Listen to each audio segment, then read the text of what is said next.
Driving home late, single dad CEO David stops at a burning car. Inside he finds a bride in a white dress, chained to the wheel. Her evil fiancé did this when she tried to leave him. David must save her fast, not knowing this moment will change both their broken lives forever. Before watching full video, comment below from where you watching, also like and subscribe for more stories. The night sky erupted with flames as David Parker slammed on his brakes. What had started as a routine drive home from another late night at the office suddenly turned into something from a nightmare. His headlights illuminated the horrifying scene ahead. A car overturned in a ditch, flames beginning to lick at its undercarriage. "Dad, what's happening?" 7-year-old Emma's voice trembled from the back seat, jolted awake by the sudden stop. "Stay here, sweetheart." "Lock the doors," David commanded, already dialing 911 as he leapt from his luxury sedan. The dispatcher's voice crackled through his phone, promising help was on the way, but David knew the remote mountain road meant emergency services would take precious minutes they didn't have. The heat hit him like a wall as he approached the wreckage. That's when he heard it, a woman's scream cutting through the roar of the flames. "Help. Please. I can't move." David's heart hammered against his ribs as he dropped to his knees and peered into the overturned vehicle. Through the smoke, he could make out a woman in a white dress, a wedding dress, her wrists bound with what looked like heavy chains to the steering wheel. "I'm going to get you out," he shouted, searching frantically for something to break the window. Finding nothing, he wrapped his suit jacket around his fist and punched through the glass, ignoring the searing pain as shards cut into his skin. The woman's eyes, wide with terror, locked with his. "Please," she whispered, tears cutting trails through the soot on her face. The flames were growing fiercer. David reached through the broken window, trying to understand the chains. They weren't handcuffs. These were actual metal chains wrapped multiple times and secured with a padlock. "Who did this to you?" he asked, searching his pockets for anything that might help. "My fiancé," she choked out between coughs. "He found out I was leaving him." The smoke was thickening, making it harder to breathe. David could hear Emma calling for him from their car. He had to act fast. "I'm going to pull you out through the window," he said, "but I need to get these chains off first." Looking around desperately, he spotted a jagged piece of metal that had broken off from the car. With strength born of adrenaline, he began attacking the padlock, striking it again and again until it finally gave way. The woman cried out as the chains loosened. David reached in, ignoring the heat that scorched his arms, and pulled her through the window just as the flames engulfed the driver's seat. They tumbled backward, away from the wreckage, gasping for air. In the distance, sirens wailed. But David's focus was entirely on the woman trembling in his arms, her wedding dress torn and blackened with smoke. "You're safe now," he said, helping her to her feet. "I'm David. David Parker." "Sophia," she managed through ragged breaths. "Sophia Chin. Thank you for saving my life." Little did either of them know that this moment, born in fear and flames, would change both their lives forever. 2 weeks later, David couldn't get Sophia out of his mind. After the ambulance had taken her away that night, he'd given his statement to the police, learning that her ex-fiancé, Robert Wells, had been arrested trying to flee the country.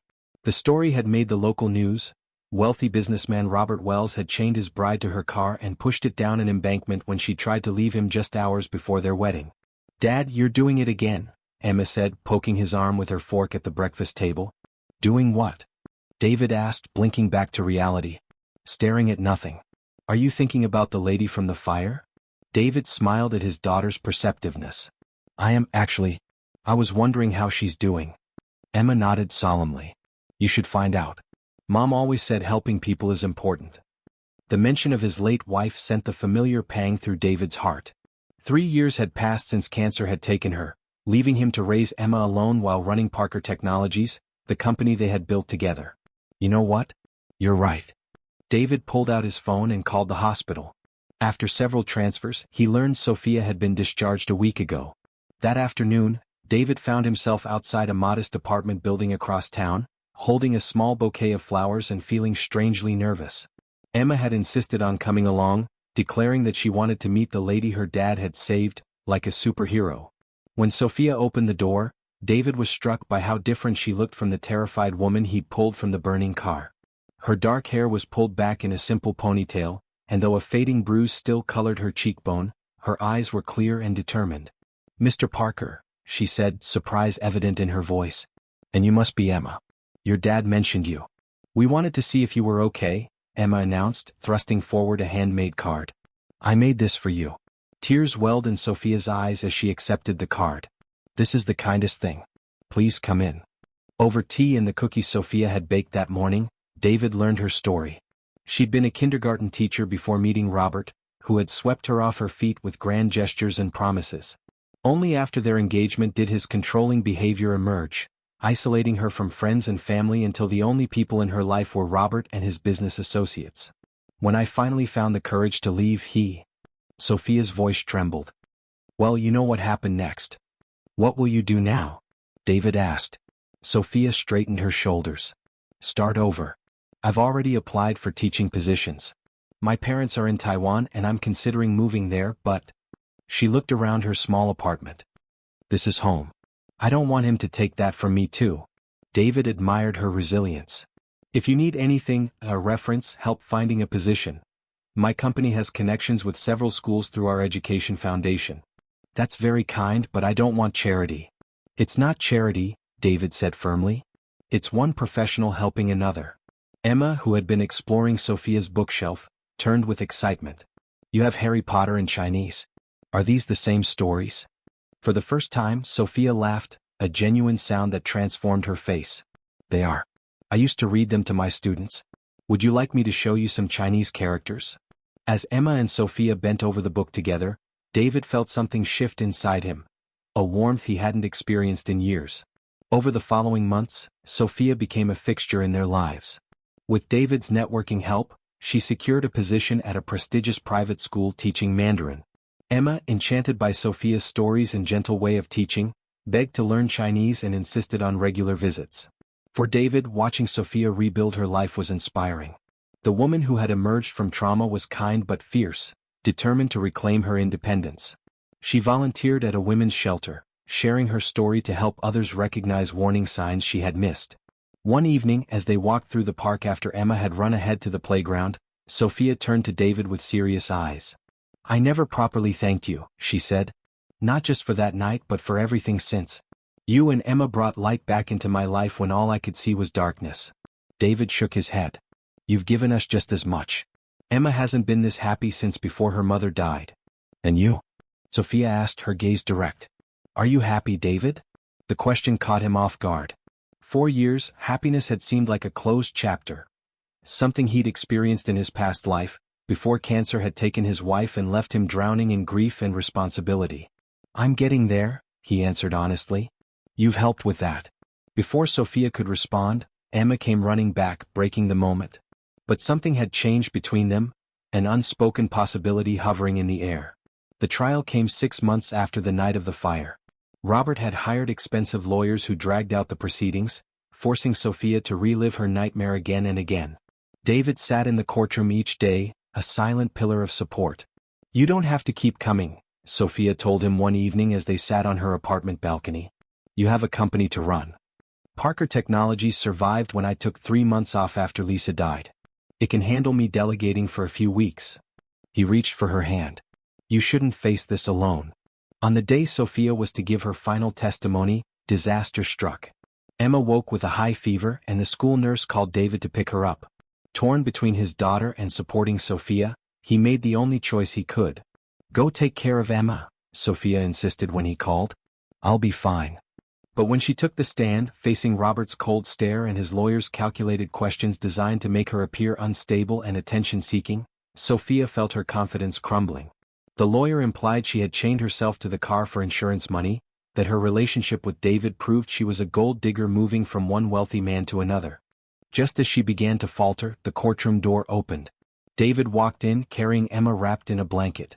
They sat in the front row, Emma pale but determined, David's eyes never leaving Sophia's. Drawing strength from their presence, Sophia straightened her spine and spoke her truth with unwavering clarity. When the defense attorney asked why she had never reported Robert's controlling behavior before the incident, she looked directly at the jury. Because he made me believe I was worthless without him, she said. The hardest chains to break are the ones in your mind. The jury took only 3 hours to return a guilty verdict. As Robert was led away, Sophia felt not triumph but release, a weight lifting from her shoulders. Outside the courthouse, surrounded by reporters, David pulled Sophia close, Emma between them. You did it, he whispered. We did it, she corrected, reaching down to squeeze Emma's hand. A photographer captured the moment, the three of them, tears and smiles mingling, forming a picture of something that looked remarkably like family. 1 year to the day after the night of the fire, David took Sophia back to the spot on the mountain road. Emma was having a sleepover with a school friend, giving them a rare evening alone. Why are we here? Sophia asked as they stepped out of the car into the cool evening air.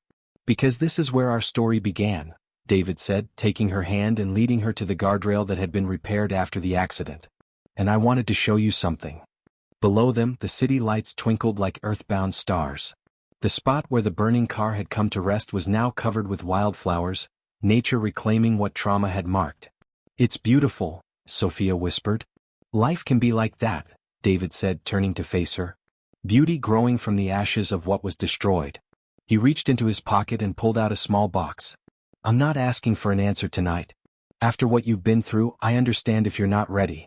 But I want you to know that Emma and I love you, Sophia. You've helped heal us and we hope we've helped heal you. Tears filled Sophia's eyes as he opened the box to reveal not an engagement ring, but a simple silver key. This is to our home, he explained. Whether as a friend, a partner, or someday something more, you will always have a place with us. Sophia took the key, holding it tightly. A year ago I thought my life was ending. I never imagined I could feel this way again, safe, valued, and... She looked up at him. Loved. Is that a yes to moving in? David asked, hope filling his voice. Sophia smiled through her tears. It's a yes to everything, to moving in, to being a family with you and Emma, to seeing where this journey takes us. Under the same stars that had witnessed their first meeting, David pulled Sophia close, their shadows merging into one as they sealed their promise with a kiss. For a man who had lost so much and a woman who had survived the unthinkable, this moment wasn't just an ending to a chapter of pain, it was the beginning of a story neither had dared to imagine possible. A story of second chances, of family found in unexpected places, and of love rising from the ashes of what once was. As they drove home, to what would now be their home together, David glanced at Sophia, her profile illuminated by the dashboard lights, and knew with certainty, sometimes the most beautiful journeys begin in the darkest moments. And sometimes what looks like the end is really just the beginning.